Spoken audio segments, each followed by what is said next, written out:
La purée de marron circulait encore lorsque mon frère, Lucas, a décidé de me détruire devant toute la famille. « Regardez Chloé », a-t-il dit, en faisant un geste vers moi avec son verre de vin. Toujours à travailler dans cette petite organisation à but non lucratif, à gagner quoi, 28 000 € par an. Pendant ce temps, je suis en train de bâtir Dupont et Fil pour en faire un empire de plusieurs millions d'euros. Notre cousine Juliette a ri. Lucas, tu es généreux. J'ai entendu dire que sa voiture avait été saisie le mois dernier. Ce n'était pas vrai. Mais je ne l'ai pas corrigé. J'avais appris il y a des années que me défendre ne faisait qu'empirer les choses lors des réunions de famille. À la place, je me suis concentré sur la découpe de ma dinde en morceaux précis et réguliers. La ratée de la famille. Mon oncle Robert est intervenu de l'autre côté de la table. Vous vous souvenez quand elle a abandonné ses études de commerce? On savait tous qu'elle n'arriverait jamais à rien. Maman a posé sa fourchette avec un soupir.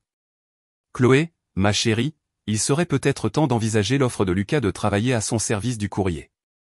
Au moins, tu aurais un revenu stable. Le sourire de Lucas s'est élargi. En fait, j'ai reconsidéré cette offre. Je ne peux pas avoir des cas de charité familiale qui nuisent à la réputation de Dupont et Fils. Nous entrons en bourse l'année prochaine. La table est devenue silencieuse un instant, puis a éclaté en félicitations pour Lucas. Sa femme, Sophie, rayonnait en annonçant leur projet d'acheter une 3e maison de vacances avec l'argent de l'introduction en bourse. Mon jeune cousin, Michel, a sorti son téléphone pour montrer à tout le monde le récent article sur Lucas dans le journal économique local.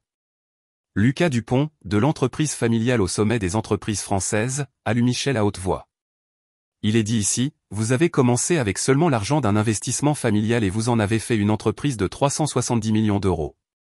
Un investissement familial qui a spécifiquement exclu Chloé, a ajouté tante Patricia obligeamment, puisqu'elle n'avait aucun sens des affaires. J'ai hoché la tête en accord avec leur évaluation. Ils n'avaient pas tort concernant ma situation financière, du moins de leur point de vue. Je vivais dans un modeste appartement d'une chambre, je conduisais une Peugeot 208 vieille de 10 ans et je portais les 3 mêmes tenues professionnelles décontractées en rotation. Mon travail à la Fondation Enfants du Nord me rapportait exactement ce que Lucas avait deviné, 30 000 € par an. Ce qu'il ne savait pas, c'est que j'avais délibérément choisi cette vie. Chloé, a continué Lucas, n'ayant manifestement pas terminé sa séance d'humiliation publique. Tu as 34 ans. Quand vas-tu arrêter de jouer à la princesse des organisations à but non lucratif et prendre ton avenir au sérieux? Elle ne peut même plus se permettre de participer aux cadeaux familiaux, a ajouté Juliette. Sophie a hoché la tête avec enthousiasme. C'était embarrassant. Tout le monde a contribué à hauteur de 450 € pour la croisière d'anniversaire de grand-mère. Et Chloé a dit que c'était plus que son budget mensuel pour les courses. C'était vrai. Je l'avais dit parce que c'était vrai. J'avais un budget d'exactement 390 € par mois pour les courses, achetant des marques de distributeurs et profitant des soldes. Je préparais mes repas pour la semaine chaque dimanche et je n'avais pas mangé au restaurant depuis 6 mois. Le truc, a dit Lucas, en se penchant en arrière sur sa chaise avec l'assurance d'un homme qui n'avait jamais été contredit, c'est que le succès laisse des indices. Regardez autour de cette table. Tout le monde ici a construit quelque chose de significatif dans sa vie. Enfin, presque tout le monde. Il a fait un large geste vers notre famille assemblée. L'oncle Robert possédait un cabinet comptable prospère. La cousine Juliette avait épousé un chirurgien. Michel terminait son MBA à HEC Paris. Même notre plus jeune cousine, Léa, gagnait un salaire à 6 chiffres dans la vente de technologie à 26 ans. Et puis il y avait moi, la déception de la famille. Tu sais quel est ton problème, Chloé, a poursuivi Lucas. Tu n'as jamais appris à voir grand. Tu te contentes de petits rêves parce que tu n'as ni la vision ni la motivation pour un vrai succès. Ce n'est pas juste, ai-je dit doucement. Lucas a ri. Oh, ce n'est pas juste, Chloé? Tu es assise à une table avec des gens qui ont bâti leur succès grâce à un travail acharné et à des décisions intelligentes. Tu as choisi de gâcher ton MBA d'HEC Paris dans du bénévolat. Ce ne sont pas des circonstances injustes. C'est un mauvais jugement. Elle est allée à HEC Paris, a demandé Léa, surprise. Bourse complète, a dit maman fièrement, avant de se reprendre. Ce qui rend sa situation actuelle encore plus décevante. Lucas a saisi l'occasion. Exactement. Chloé avait tous les avantages. Une excellente éducation, des relations familiales, un capital de départ offert par le fonds d'investissement familial. Elle a tout refusé pour suivre sa passion d'aider les enfants défavorisés. Quelle noblesse, a dit l'oncle Robert d'un ton sec. Et comment ça se passe pour ton épargne retraite? Je n'ai pas répondu parce que je n'avais pas d'épargne retraite, du moins pas sur un compte qu'il pouvait suivre. Mon plan d'épargne entreprise officiel par le biais de la fondation contenait exactement 7 500 €. Le solde de mon compte courant oscillait généralement entre 3 et 450 €. Mon compte d'épargne était vide. Écoute, Chloé, a dit Lucas, son ton changeant pour ce qu'il pensait probablement être de la gentillesse. Je n'essaie pas d'être cruel. J'essaie de t'aider à affronter la réalité. Tu as la trentaine passée, sans actif, sans plan de retraite, sans perspective. À un moment donné, tu dois accepter que ton approche ne fonctionne pas, peut-être qu'elle pourrait suivre des cours de commerce, a suggéré Sophie. Apprendre des compétences pratiques. Il est probablement trop tard pour ça, a répondu Lucas. Mais je suppose qu'il n'est jamais trop tard pour commencer à penser de manière pratique à l'argent. Juliette a affiché quelque chose sur son téléphone. Je regarde la croissance projetée de Dupont et Fils. Lucas, si tu entres en bourse aux valorisations dont ils discutent, tu vaudras personnellement plus de 185 millions €. La table a bourdonné d'admiration. Lucas a essayé de paraître modeste, mais je pouvais le voir calculer mentalement son futur classement dans Challenge. La clé, a-t-il dit, passant en mode conférence, c'est de comprendre l'effet de levier. Quand j'ai lancé Dupont et Fils il y a 5 ans, j'ai identifié des actifs industriels sous-évalués et je les ai acquis grâce à un financement stratégique par endettement. La plupart des gens voient petit. Ils voient une usine en difficulté et s'inquiètent des risques. Les visionnaires voient l'opportunité. Michel s'est penché en avant avec empressement. Comment as-tu su quels actifs cibler? La recherche, a dit Lucas. La due diligence. J'ai passé des mois à analyser les états financiers, les tendances du marché, le positionnement concurrentiel. Il faut comprendre les chiffres avant de pouvoir faire en sorte que les chiffres travaillent pour vous. J'ai continué à manger ma dinde pendant que Lucas expliquait sa philosophie d'entreprise à notre public captif. Sa description était exacte. Il avait en effet identifié des actifs industriels sous-évalués et les avait acquis de manière stratégique. Ce qu'il omettait, c'était la manière dont il avait financé ses acquisitions. La beauté du modèle de rachat par endettement, a poursuivi Lucas, c'est que vous pouvez contrôler des actifs qui valent bien plus que votre investissement initial. J'ai transformé une somme d'argent familiale relativement faible en un empire industriel. Quelle somme? A demandé Léa. Lucas a fait un geste dédaigneux. Les chiffres exacts ne sont pas importants. L'essentiel, c'est qu'avec la bonne vision et la bonne exécution, vous pouvez multiplier vos rendements de manière exponentielle. En réalité, les chiffres exacts étaient très importants. Lucas avait lancé Dupont et Fils avec un financement initial de 11 millions €. Ce qu'il n'avait pas mentionné, c'était d'où provenaient ces 11 millions €. Chloé, a dit maman soudainement. Tu es bien silencieuse. Tu n'as rien à dire sur le succès de Lucas? J'ai levé les yeux de mon assiette. Je trouve ça impressionnant. C'est tout? Lucas a ri. Chloé, je viens d'expliquer comment j'ai bâti une entreprise de 370 millions €. Le moins que tu puisses faire, c'est de poser quelques questions. Montrer un certain intérêt à apprendre du succès. Que voudrais-tu que je demande? Je ne sais pas, n'importe quoi.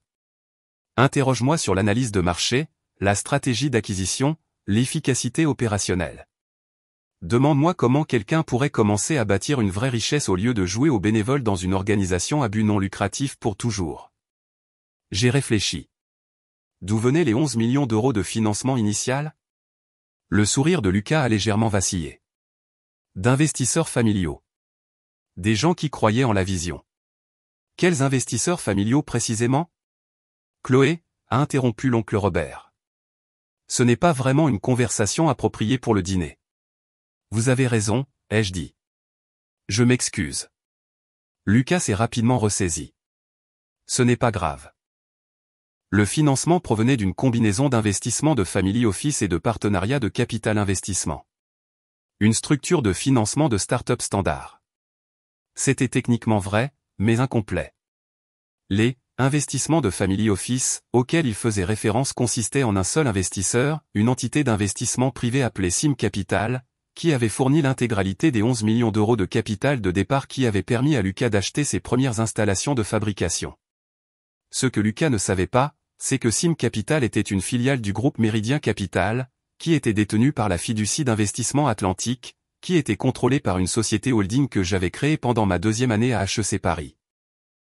J'investissais dans des actifs industriels en difficulté depuis l'âge de 24 ans, en utilisant une stratégie que Lucas avait involontairement copiée lorsqu'il avait approché mes sociétés écrans pour un financement. La différence, c'est que je le faisais depuis 10 ans, pas 5. Tout l'empire commercial de Lucas était bâti sur mon argent. Le truc avec la construction d'une vraie richesse, a poursuivi Lucas, de retour dans son élément, c'est qu'il faut penser de manière générationnelle. Dupont et Fils ne concerne pas seulement mon succès. Il s'agit de construire quelque chose qui créera des opportunités pour mes enfants et petits-enfants. C'est si important, a convenu Sophie. Nous voulons que nos enfants comprennent la valeur de l'entrepreneuriat et de l'investissement. Absolument, a dit Juliette. Mon mari dit toujours que la clé de la richesse générationnelle est la croissance composée sur le long terme. J'ai hoché la tête poliment tout en calculant les mathématiques réelles de la richesse générationnelle de Lucas. Si Dupont et Fils entraient en bourse aux valorisations actuelles, la participation personnelle de Lucas vaudrait en effet environ 185 millions d'euros.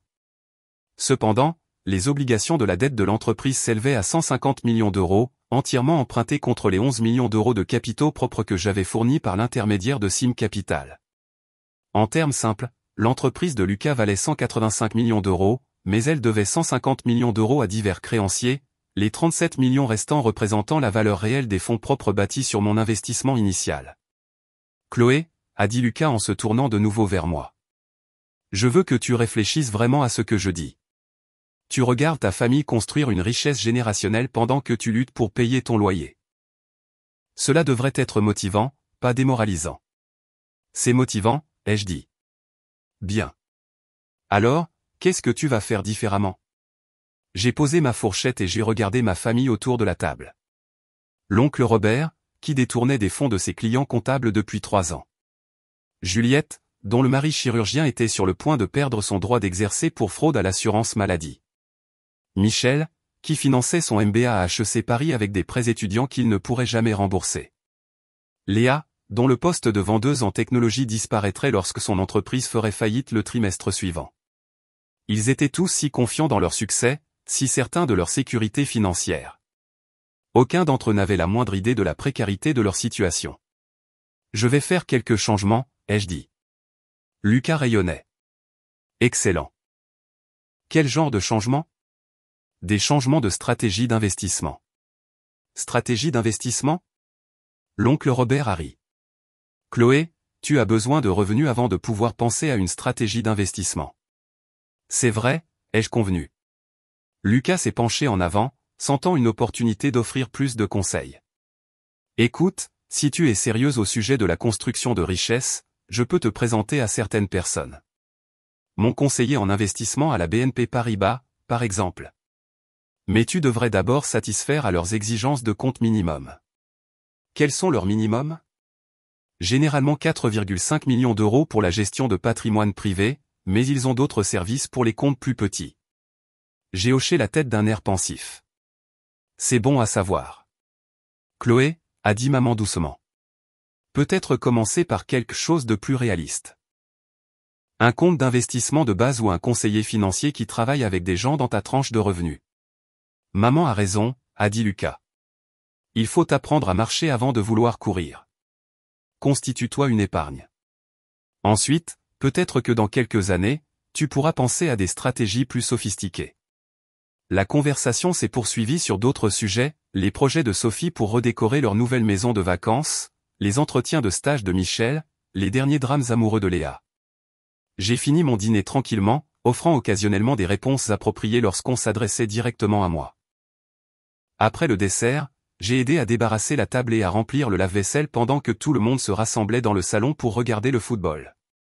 Quand j'ai eu fini de nettoyer, j'ai pris mon manteau et mon sac à main.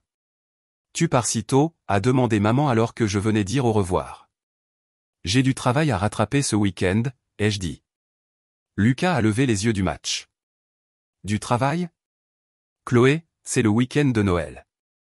Même les employés d'organisations à but non lucratif devraient pouvoir prendre un jour de congé. Tu as raison, ai-je dit. J'ai juste quelques appels à passer. Des appels? Qui travaille le week-end de Noël? La BNP Paribas, ai-je dit. Ils ont des heures d'ouverture le week-end pour les clients de la gestion de patrimoine privé. Lucas a ri. Chloé, je crois que tu as mal compris. Tu ne peux pas simplement appeler la BNP Paribas. Ils ne prennent pas les appels de personnes au hasard qui veulent des conseils en investissement. Oh, ai-je dit. Je vois. J'ai embrassé tout le monde pour leur dire au revoir et je suis rentré en voiture à mon modeste appartement. Une fois à l'intérieur, je me suis versé un verre de vin, pas du vin cher, car je maintenais mon budget serré même seul et je me suis assise à ma table de cuisine avec mon ordinateur portable. Mon travail du week-end n'était pas entièrement fictif. Je devais en effet passer quelques appels, bien qu'ils ne soient pas directement pour la BNP Paribas. Au lieu de cela, j'ai ouvert mon application de communication cryptée et j'ai envoyé un message à mon équipe de gestion de patrimoine du groupe Méridien Capital. Veuillez planifier un appel avec les chargés de relations de la BNP Paribas pour Dupont et Fils. Je dois discuter de certains changements dans notre stratégie d'investissement. La réponse est arrivée en moins d'une heure, malgré le week-end férié. Lorsque vous contrôlez plus de 2,8 milliards d'euros d'actifs à travers de multiples véhicules d'investissement, votre équipe de gestion de patrimoine se rend disponible. Samedi matin, j'ai pris un café avec mon contact à la BNP Paribas, Jean-Marc Martel. Nous nous sommes rencontrés dans un café tranquille du centre-ville de Lyon, loin du principal quartier financier où Lucas aurait pu nous voir. Mademoiselle Dupont, a dit Jean-Marc en s'installant dans la banquette en face de moi. Merci de prendre le temps ce week-end. Je crois comprendre que vous voulez discuter de Dupont et Fils. C'est exact, ai-je dit. J'envisage un rééquilibrage de portefeuille. Jean-Marc a sorti sa tablette et a accédé aux fichiers pertinents. Comme vous le savez, Sim Capital détient actuellement une position de 87 millions d'euros dans Dupont et Fils à travers des instruments de dette et de capitaux propres. Cela représente environ 67% de la capitalisation totale de l'entreprise. Que se passerait-il si nous liquidions cette position? Les sourcils de Jean-Marc se sont légèrement haussés. Immédiatement, Dupont et Fils ferait face à une crise de liquidité. Ils sont fortement endettés contre les facilités de crédit de Sim Capital. Sans ce soutien, ils seraient incapables d'honorer leurs obligations de dette existantes. À quelle vitesse cela se produirait-il? Dans les 30 jours. Ils ont un paiement ballon dû à leur prêteur secondaire en décembre. Sans accès à la ligne de crédit de Sim, ils font défaut. J'ai siroté mon café en y réfléchissant. Tout l'empire commercial de Lucas, son introduction en bourse imminente, ses projets de richesse générationnelle, tout cela dépendait d'un accès continu au financement de mes sociétés écrans. Qu'en est-il du calendrier de leur introduction en bourse? Ils ne peuvent pas entrer en bourse sans résoudre la structure de la dette, a dit Jean-Marc. Les banques d'investissement ne garantiront pas une émission avec un tel niveau de passif éventuel. Si nous retirons notre soutien, l'introduction en bourse est morte. Et l'exposition personnelle de Lucas? Jean-Marc a parcouru d'autres documents. Il s'est porté garant personnellement pour environ 37 millions d'euros de dettes d'entreprise. Si Dupont et Fils fait défaut, il serait responsable de ses obligations. Donc, il perdrait tout. Plus que tout. Il serait en faillite et ferait probablement face à des poursuites judiciaires de la part d'autres investisseurs. J'ai fini mon café en examinant les chiffres sur la tablette de Jean-Marc. L'entreprise de Lucas, sa richesse, son avenir. Tout cela existait à ma discrétion. D'un simple coup de fil, je pouvais le faire passer d'entrepreneur multimillionnaire à accusé en faillite. Il y a une dernière chose, a dit Jean-Marc. Notre équipe juridique voulait que je mentionne que M. Dupont a fait certaines affirmations sur ses sources de financement qui ne sont pas entièrement exactes. Quel genre d'affirmations? Il a dit aux investisseurs potentiels pour l'introduction en bourse que Dupont et Fils avait été principalement bâti avec son propre capital et un financement stratégique par endettement. Il ne divulgue pas l'étendue de la position de Sim Capital. Est-ce légal? C'est une zone grise.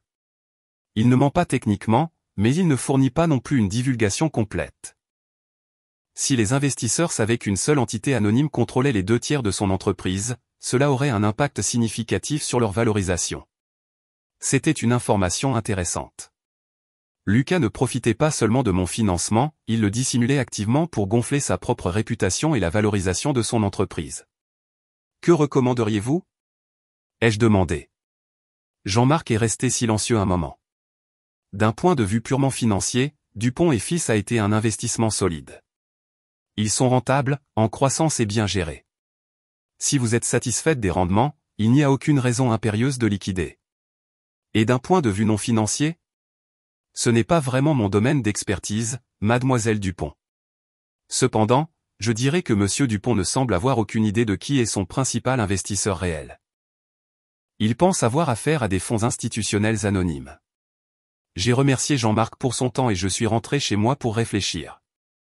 Lucas avait passé des années à se moquer de mes échecs financiers tout en bâtissant son succès sur mon capital d'investissement. Il m'avait humilié devant notre famille tout en s'attribuant le mérite d'un sens des affaires qui était en fait financé par mon argent. L'ironie était parfaite.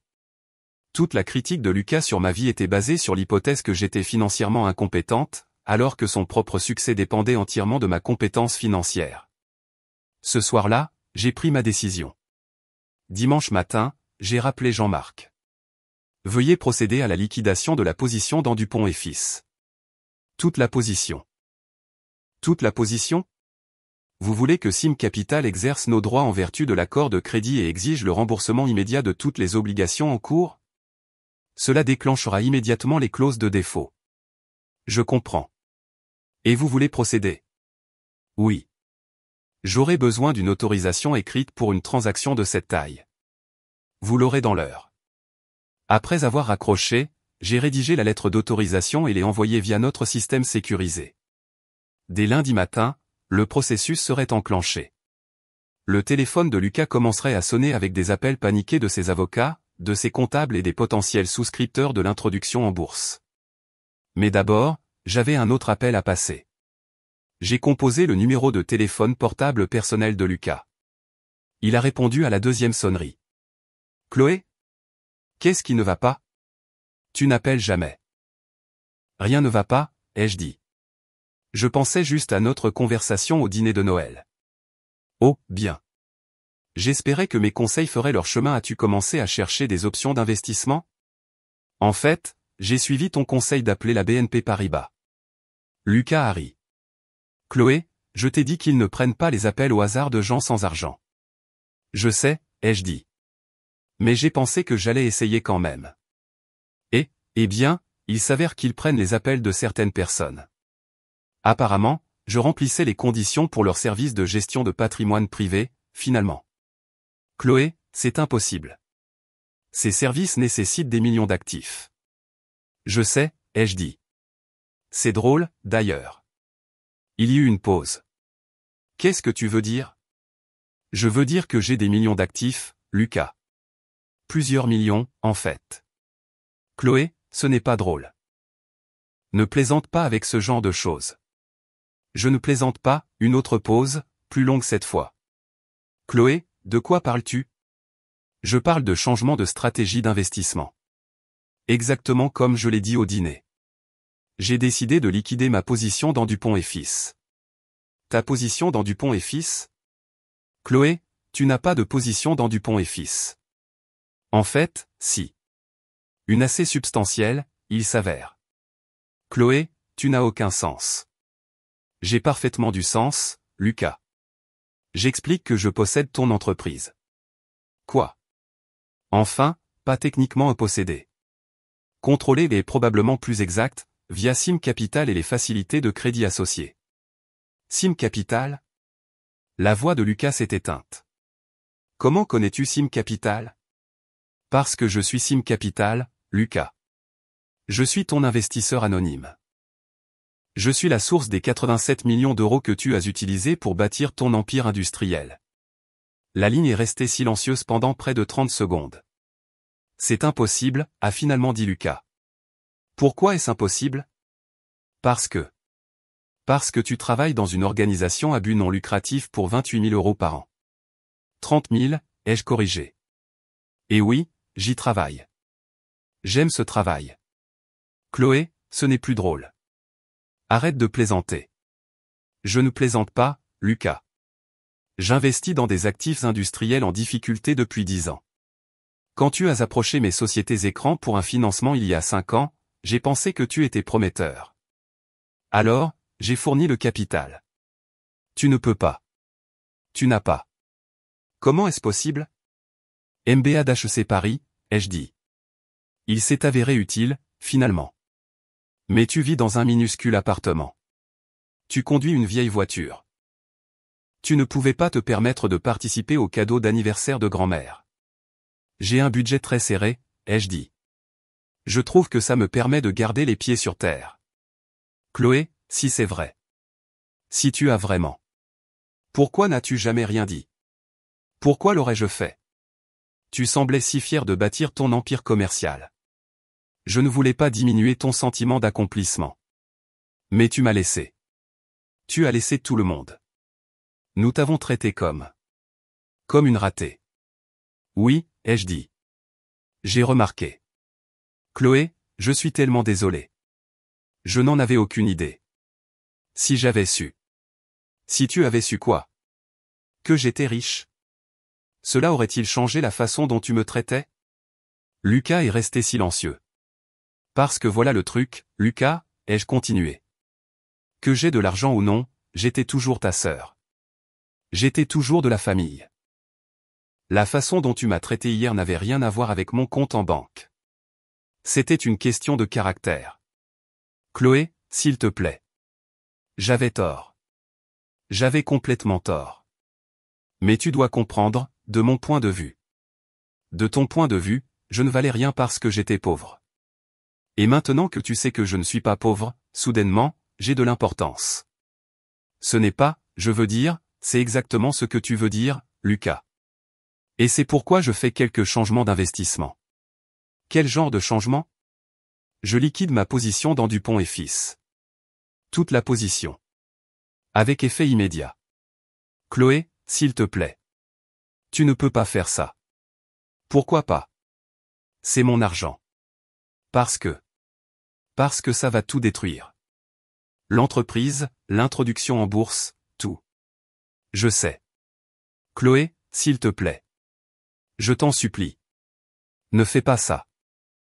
Donne-moi une bonne raison pour laquelle je ne devrais pas. Lucas est resté silencieux un long moment. Parce que je suis ton frère. Tu n'étais pas mon frère hier, Lucas. Hier, j'étais juste la ratée de la famille qui ne méritait pas de s'asseoir à ta table. Chloé, je suis désolé. Je suis tellement désolé. S'il te plaît, ne fais pas ça. L'autorisation a déjà été envoyée, Lucas. Dès lundi matin, Sim Capital exigera le remboursement immédiat de toutes les obligations en cours. Chloé, ça va me mettre en faillite. Je vais tout perdre. Je sais. S'il te plaît. Il doit y avoir un autre moyen. On peut trouver un arrangement. Je m'excuserai auprès de tout le monde. Je réparerai les choses. Comment? Comment répareras-tu les choses? Je ne sais pas, dis-moi simplement ce que tu veux. J'ai réfléchi. Je veux que tu comprennes quelque chose, Lucas. L'argent ne rend pas quelqu'un digne de respect. Le succès ne rend pas quelqu'un précieux. La famille devrait compter plus que le statut financier. Tu as raison. Tu as absolument raison. Mais tu ne le crois pas vraiment, n'est-ce pas? Si c'était le cas, tu ne m'aurais pas traité comme tu l'as fait hier. Je le crois maintenant. Parce que maintenant tu sais que j'ai de l'argent. Non, parce que je me rends compte que j'avais tort. Prouve-le. Comment? Convoque une réunion de famille. Explique à tout le monde que ton empire commercial a été entièrement bâti sur mon capital d'investissement. Explique que j'ai financé ton succès pendant que tu te moquais de mes échecs. Explique que le membre de la famille que tu as traité de bon à rien est en fait la source de ta richesse. Chloé, je ne peux pas faire ça. Pourquoi pas? Parce que ce serait humiliant. Plus humiliant que d'être traité de pauvre raté devant toute ta famille. Lucas est resté silencieux. C'est ce que je pensais, ai-je dit. Au revoir, Lucas. Chloé, attends, s'il te plaît. J'ai raccroché. En moins d'une heure, mon téléphone a commencé à sonner. D'abord Lucas, puis Sophie, puis maman, puis l'oncle Robert. Je les ai tous laissés tomber sur ma messagerie vocale. Dès lundi matin, le monde des affaires saurait que Dupont et Fils faisait face à une crise de liquidité. L'introduction en bourse serait annulée. Ses garanties personnelles seraient appelées. Son empire industriel s'effondrerait. Et je retournerais à mon travail à la Fondation Enfants du Nord, où j'aidais des enfants défavorisés à postuler pour des bourses universitaires. Parce que malgré ce que ma famille croyait, certaines choses étaient plus importantes que l'argent. Même si je devais admettre que le timing était parfait. Le téléphone de Lucas avait en effet commencé à sonner, exactement comme je l'avais dit à la BNP Paribas. La différence, c'est que maintenant, il savait qui passait les appels.